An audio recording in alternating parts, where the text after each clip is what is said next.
The Lebanese group Hezbollah says shelling by rival fighters in Syria was responsible for killing one of its senior commanders, Mustafa Bedreddin. It did not name a specific group involved in the attack. Thousands of people took part in his funeral in Beirut.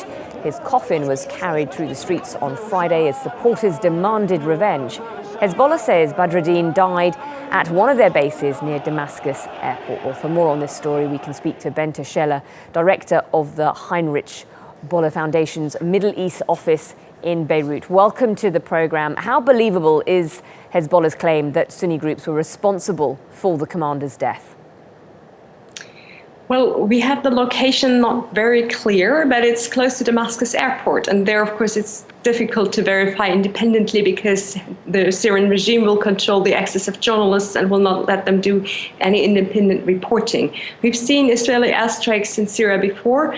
And here, of course, one of the questions also to be raised would be, so far, no group has claimed a responsibility for the strike, and there are not that many that are in rocket range of that location. And what about Israel? They've been open in the past when targeting Hezbollah. Is there an argument that perhaps Hezbollah doesn't want to blame Israel and risk an offensive, considering how they've invested in Syria? Well, for Hezbollah, of course, it would be much easier if the killing had happened at the hands of Syrian groups, because whenever the claim would go to Hezbollah, to Israel, they would need to retaliate.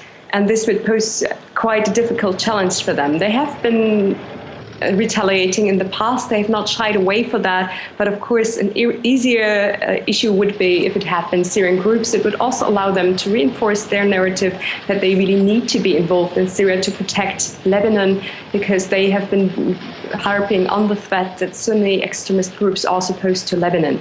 Well, following this death, can Hezbollah recover from this setback? Well, I think it is really a heavy loss for them, because it is the most high-ranking commander they have lost since in 2008 Imad Munir was killed.